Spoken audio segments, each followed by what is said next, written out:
himself an Asian American Pacific Islander. That is remarkable. That is remarkable. And we continue to evolve in America, to experiment, to give opportunities. And that's what we'd like to see throughout the rest of the world. And I know that you all can help bring that to the Philippines.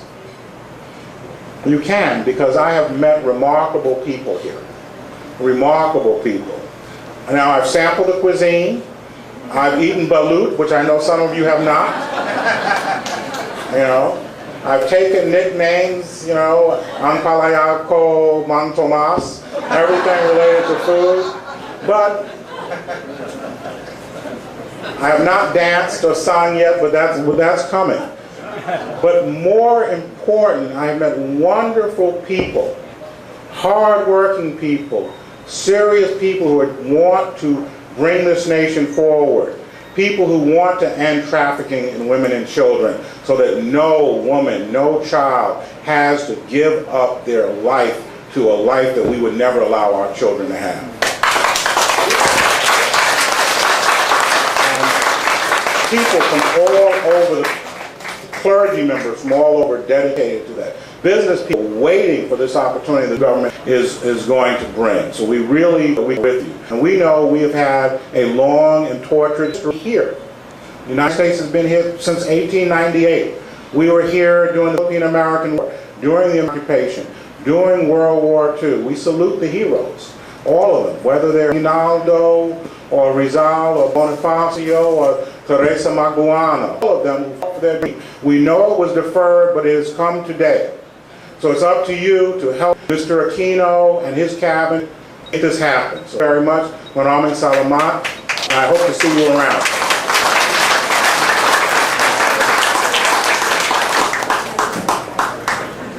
Before I call the next speaker, let me just say some background.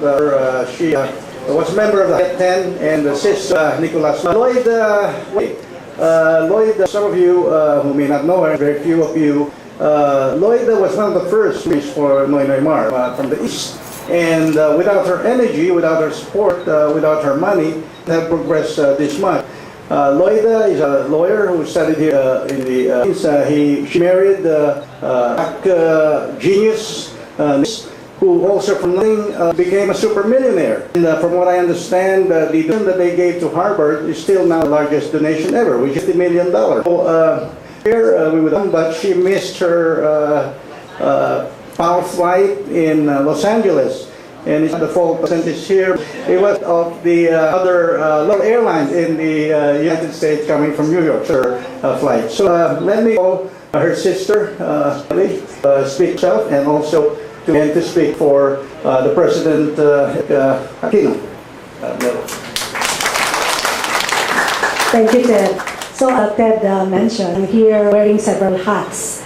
One is to, on behalf of my sister, one of the lead conveners, of the main convener, the U.S. Pinoy for Noynoy Mar. I'm also here to stand on behalf of, our candidates, then Senator Noynoy Aquino and Senator Maro, and now, of course, President-elect Noynoy. So I'm here to express their heartfelt gratitude to all during the campaign for President and Vice President. So on their behalf, let me say, salamat po. In Bicol, we say, mabalos, meaning may God reward you. Gift we can offer you in terms of gratitude. And for Noy and Marong, to all of you, from among the various conveners, here, from the different states, and to the many salo-salo you organized to raise funds. From the masses you ended praying Noy and Mar, to the long-distance calls you made again and again to your relatives and friends in the Philippines, to keep reminding them to campaign and eventually to vote for Noy Mar. Now, all these efforts have resulted in the victory of Noynoy, although we are also led by Mar's defeat. But we all realize that the real battle begins now. Now is the time to fulfill those campaign promises, and President-elect Noynoy could only achieve his twofold objectives of eradicating poverty and good governance. Remember that slogan? Kung walang mahirap, walang korap. So, the two objectives of eradicating poverty and good governance can only be achieved by President Noynoy with our help, with every one of us helping in every way we can.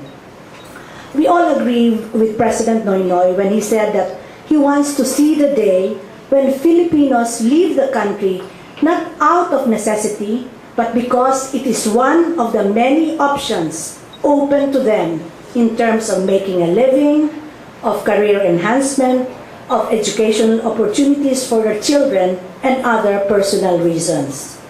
On the part of overseas Filipinos, what was made most evident during this election is the need for more of them to get involved in the decision-making process of this country by being dual citizens, by registering to vote, and eventually by voting. There are around, would you believe, 9 million Filipinos. That's almost 10%. If we're saying we're now 19 million Filipinos. There are around 9 million Filipinos living outside the Philippines. And yet only 580,000, what a dismal number, have registered to vote. And here, another dismal data, only 26% of those voted during the last election. So 580,000 out of 9 million registered, and only 26% of those 580,000. I am sure this is something we would confront during our conference scheduled right after the inauguration. On the part of the United States, I have been informed that one of the major concerns that Ambassador Thomas brought up to the President during his courtesy call at Times Street was the unabated and outrageous trafficking of women and children outside our shores. So after some research, I found out that through a GMA executive order in 2007, the Commission on Filipinos Overseas, or CFO, was made the lead agency in the task force to implement the Anti-Human Trafficking Act of 2003. So I believe, just like with so many of our problems, it is a matter of political will and the right leader to wield that will. And of course, we had that with President Noynoy. So to all of you, welcome to your motherland. We know that you could always get out of the Philippines, but we also know always be